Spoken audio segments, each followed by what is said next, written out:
अपनी जान दे दो, मैं जमीन छोड़ दूंगा। वादा। जमीन का टुकड़ा आपके लिए होगा, मेरे लिए बहुत अहमियत रखता है। मैंने उसको वहां तुम्हारे भरोसे भेजा हुआ है, उसे कुछ होना नहीं चाहिए। सियान बाबा, बाबा का नाम ना लीजिएगा। मेरे बाबा और आप जैसे लोग जज्बात को समझते नहीं हैं शायद। सिहान वहां तुम्हारी जिम्मेदारी है। इतनी बेचैनी एक जमीन के टुकड़े के लिए? लाला खुद भी एक पावरफुल आदमी है, मेरे बाप की टक्कर गई है। डील करते हैं।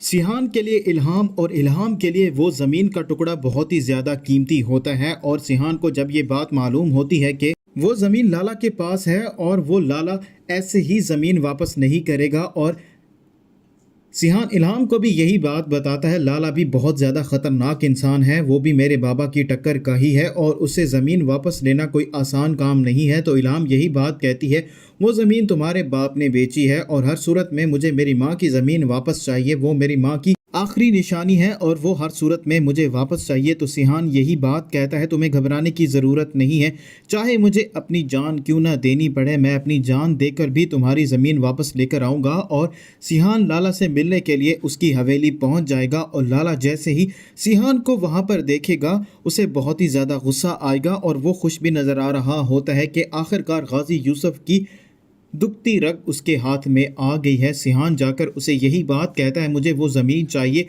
चाहे उसके लिए मुझे कुछ भी करना पड़े। तो लाला उसे यही बात कहता है, अगर तुम अपनी जान मुझे दे देते हो तो मैं वो ज़मीन खुशी खुशी छोड़ दूंगा। और वो सिहान को गन देता है और उसे यही कहता है कि तुम्हें अपनी जान लेनी होगी। और सिहान इल्हाम को हर सूरत में वो ज़मीन देना चाहता है, इसीलिए सिहान बिना कुछ सोचे समझे अपनी कनपट्टी पर गन रखकर चला देगा, लेकिन उसमें गोली नहीं होती। लाला को ये बात मालूम हो जाती है, सिहान पीछे हटने वालों में से नहीं है, वो कुछ भी करने को तैयार है।